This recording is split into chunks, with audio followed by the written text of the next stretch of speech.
share a misconception that I think some people have with what surviving in jiu-jitsu means. Well, I mean, let me take that back. What my opinion of survival means in jiu-jitsu.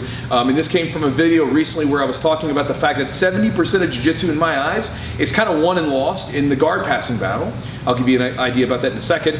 And again, I'm going to talk about an idea on survival, because when I posted that video up, someone was like, Chewy, white belt's jobs in jiu-jitsu are to survive, which that's true, right? But there's more to surviving than what I think most people think of when they think of surviving, which I'll get to in a second.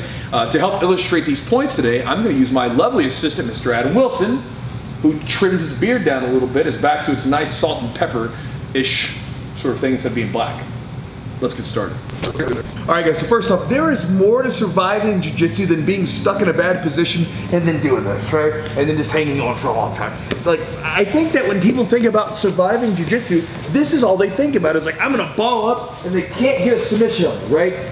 This is part of survival, but there's more to it than that. So kind of going back to the idea about the guard passing battle. So when the guard passing battle, I'm not even talking about just passing, I'm talking about passing, staying up and not being knocked over or swept or submitted, not being able to, or the person at the bottom not getting their guard passed, being able to do something. So here's an example. Let's say if I'm going with Adam. One of the reasons why I was saying people should focus on guard retention and all these things in the guard passing battles, let's say that I'm going with Adam, and Adam does not put up any good fight for this, boom.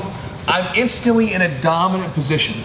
In my eyes, he would be better equipped to survive jiu-jitsu if he had some guard retention options. So if he was really fighting to win this guard passing battle and fighting against my double under pass and maintain his good guard position, he's surviving jiu-jitsu. He's surviving because he's maintaining the guard position. And again, in jiu-jitsu, for the most part, if he's on the bottom inside the guard, then he's in a good position.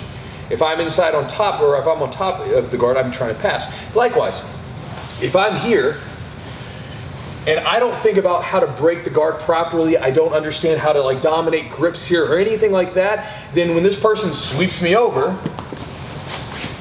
I'm doing a bad job of surviving. Because again, if I'm inside of the guard, I want to try to be able to break this thing. I want to try to be able to stay up. To me, this is a part of survival, being able to break and dominate grips.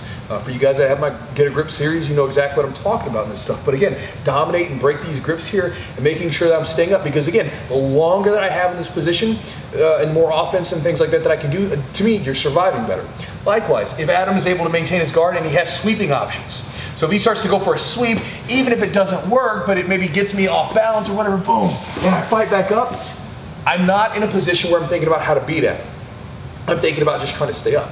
Likewise, if I'm breaking the guard open here and I'm constantly pressuring for passes and Adam's having to defend, he's having to defend the situation, I'm in a good dominant position. So again, I think that when we're talking about survival, yes, you absolutely need to be able to like ball up and control yourself in bad positions like bottom of side control, top of guard, bottom of mount, back mount, things like that.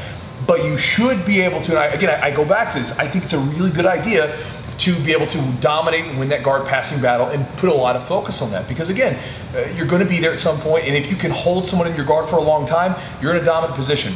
If you're on top of the guard and you're not getting swept or knocked over or submitted, then you're surviving in jiu-jitsu. It's a part of it. And so again, I think that that's one of the most important places to put a lot of attention into, even early on in jiu-jitsu. Again, if you're getting caught in mount and you're getting submitted left and right, sure, focus on those escapes. But that said, if you have a decent level of information from those positions, I would also focus a lot on winning that guard passing battle, both top and bottom. And one little sort of side caveat for you that might be useful to you. For me, when I was coming up in jiu-jitsu, I was a top player, that's what I was focusing on all the time, and all that stuff. I was getting submitted left and right early on. As I got better at guard, from the bottom position of guard, my guard passing got a lot better because I knew what they were doing and I was able to survive longer. Because if I knew that they were pulling on my arm to go for a submission, I was able to survive.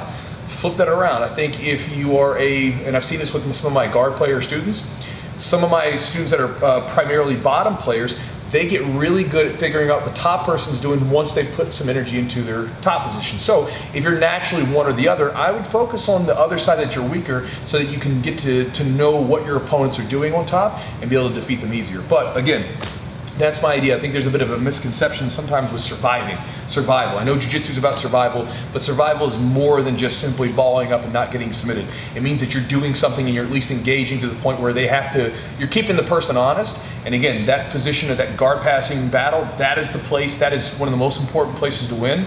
In my eyes, that's 70% of jiu-jitsu right there. Because if I pass Adam's guard, I'm in dominant position. If I can keep doing it, I'm in dominant position. If he sweeps me from the bottom, again, he's going to be in the better spot. So who wins that battle a lot of times controls the role or the match in a competition. So hopefully that's useful to you guys.